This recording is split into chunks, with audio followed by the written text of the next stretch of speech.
Good evening and welcome to NTD UK News. I'm Stuart Lees and here are today's top stories. England beat Germany in a major tournament knockout match for the first time since the 1966 World Cup final. The Education Secretary says the school bubble system could be dropped on 19th of July. And Amnesty International calls the situation in Hong Kong a human rights emergency in a report today.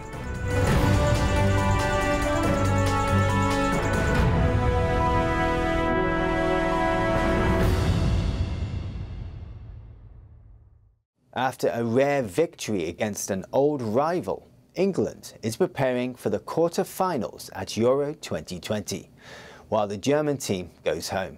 NTD's Eddie Aiken has this report. On Tuesday night, England beat Germany 2-0 to reach the quarter-finals at Euro 2020.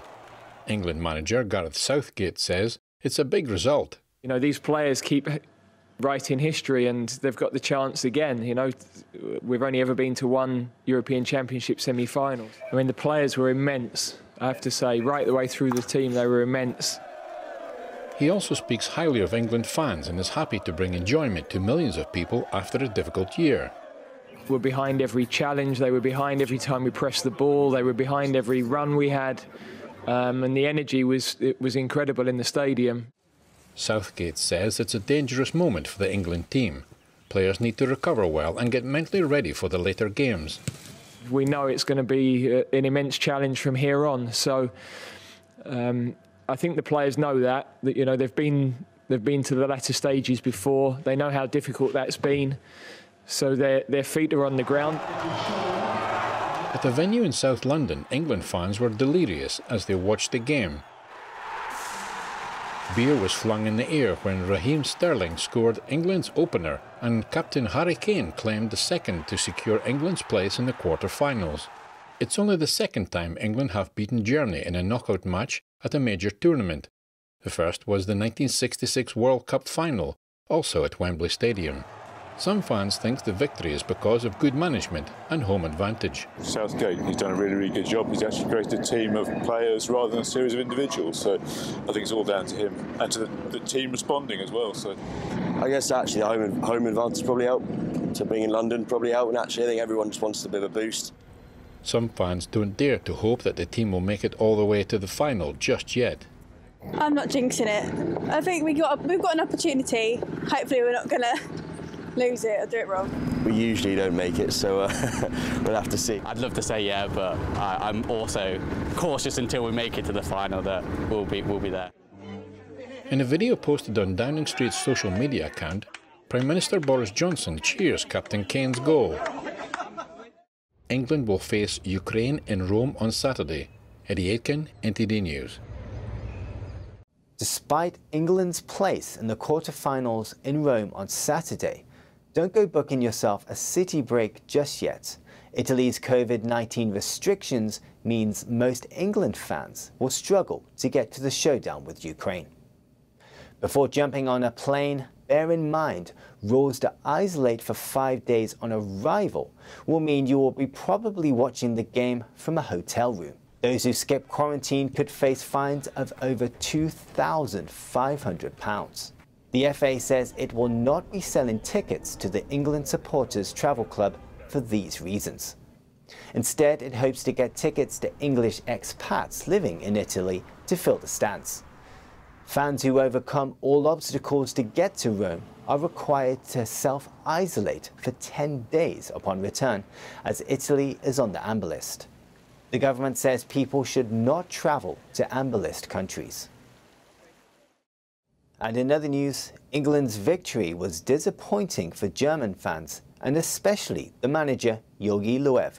It was his final match after 15 years in charge and one World Cup win. NTD's Joy Duguid has the story. Germany's Euro Championship knockout dominated German newspapers and minds on Wednesday after manager Jogi Löw's team lost to England at Wembley.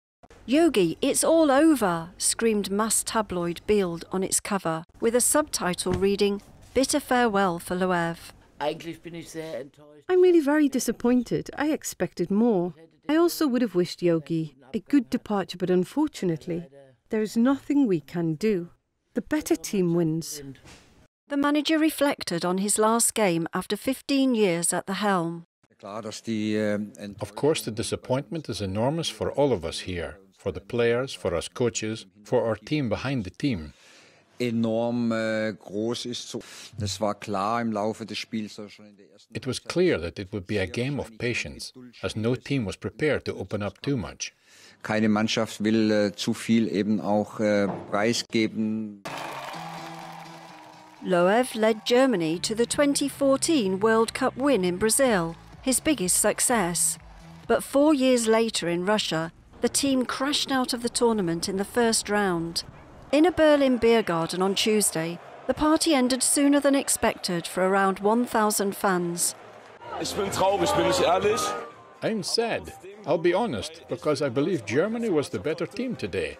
England had their opportunities and they converted them, but Germany should have won. One football fan in Frankfurt has a different take. I think we deserved to be kicked out. We played weak, and it didn't get us anywhere.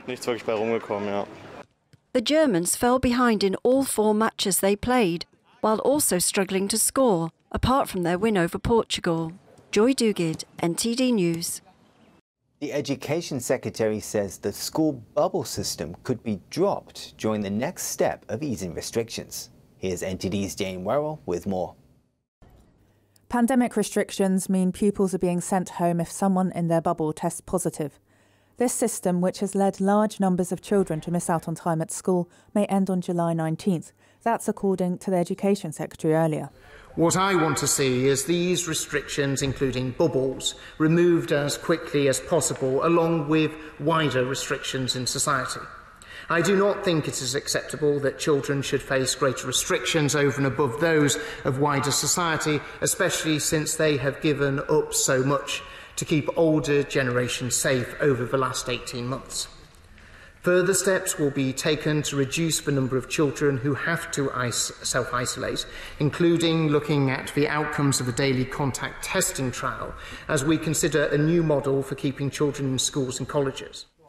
In response, Labour's Kate Green cited data that says 375,000 children were out of school last week because of the virus. Concerns were also raised by the chair of the Education Committee. So will my right honourable friend update the guidance, look to establish mobile testing units at school as soon as possible, even before September, so as to stop the need for children being sent home?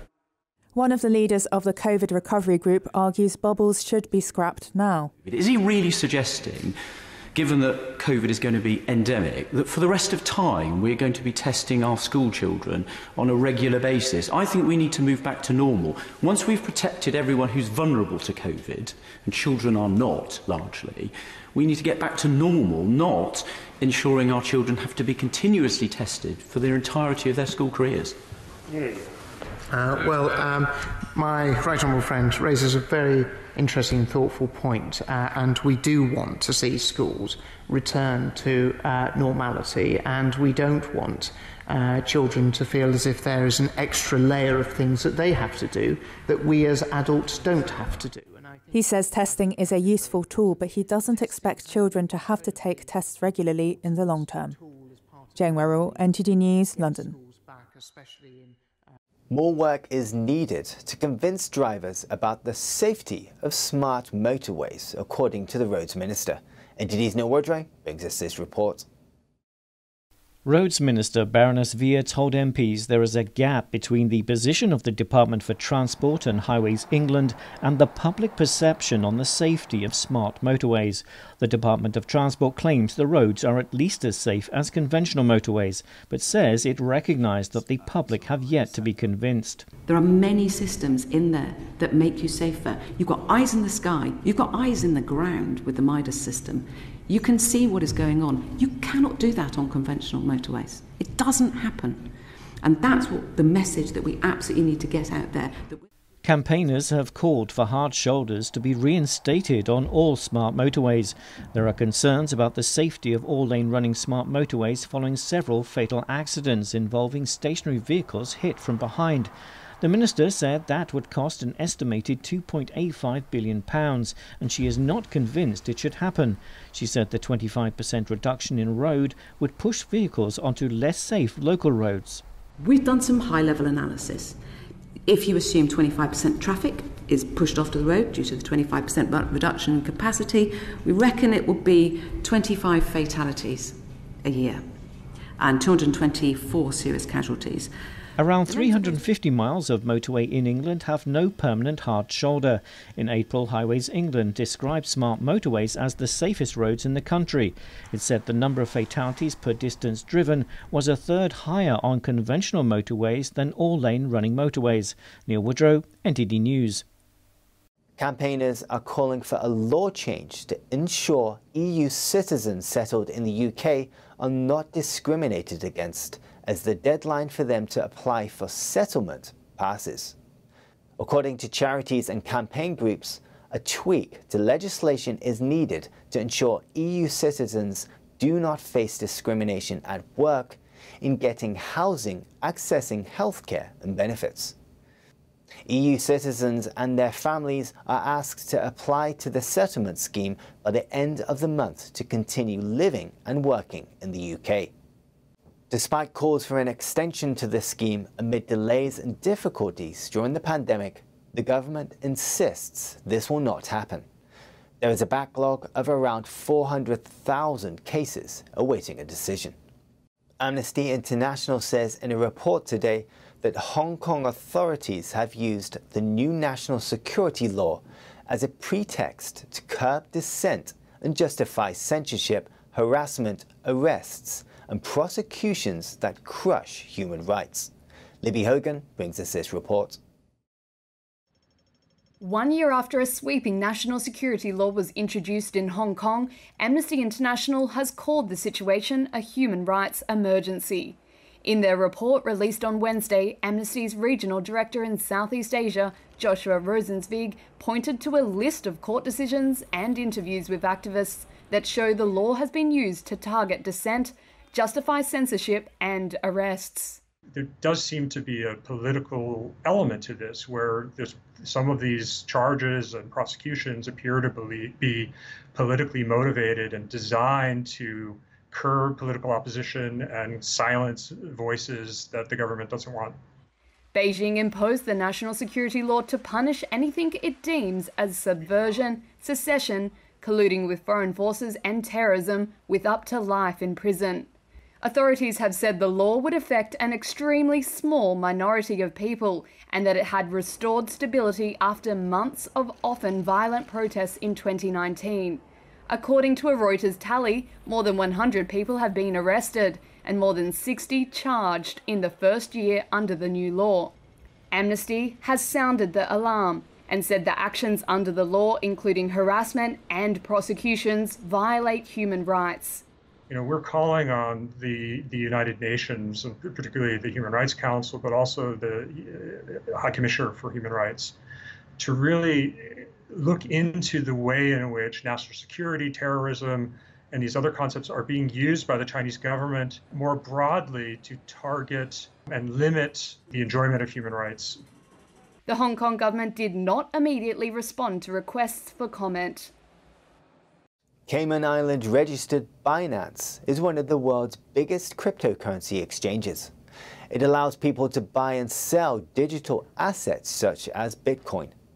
The Financial Conduct Authority banned Binance from operating in the UK. NTD's Foreign Affairs correspondent Sharon Xu has more. The Financial Conduct Authority, or FCA, says that Binance's only UK entity is not currently permitted to undertake any regulated activities without the prior written consent of the FCA. The ban is effective as of Wednesday. Binance had hoped to develop a UK-focused platform. Experts say the ban effectively prevents Binance from advertising in the UK and sends a clear signal to the entire crypto industry. Regulators are concerned about cryptocurrency's potential for use in money laundering and other illegal activities, as well as risks to consumers. The UK's latest move follows Japan's recent crackdown on affiliates of the Binance Group. Japan's financial services agency warned last week that Binance was conducting unauthorized trade in cryptocurrencies with Japanese citizens. In May this year, the U.S. Justice Department and Internal Revenue Services were reportedly investigating the company on allegations of tax offenses and money laundering. Binance was founded by Changpeng Zhao and initially based in China, but later moved out of the country. Customers can still access the company's services through the website, which is based outside the UK and therefore outside of FCA's jurisdiction.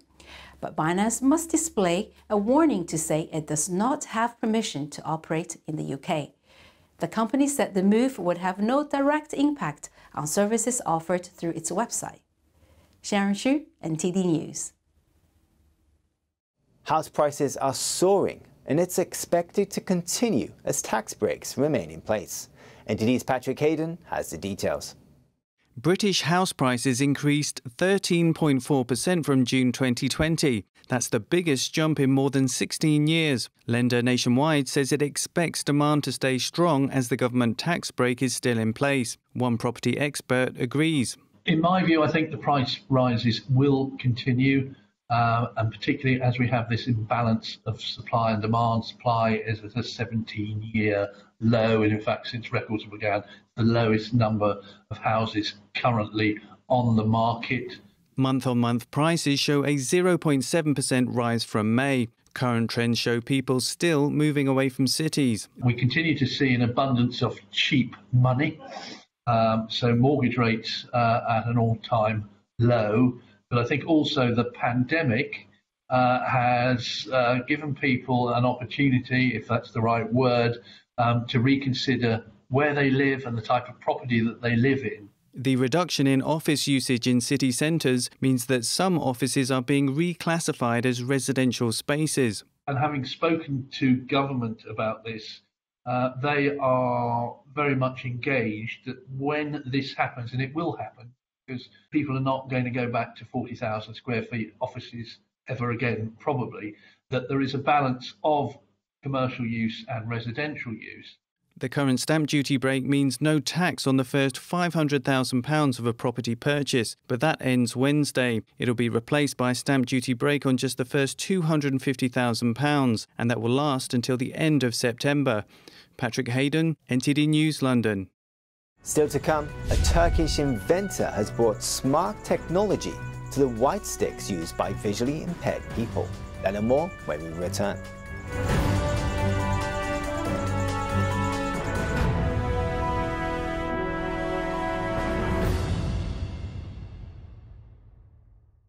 Thank you for watching our daily news show on YouTube. You can also watch our other programming on channel 190 on Sky TV or on Freeview via channel box on channel 271.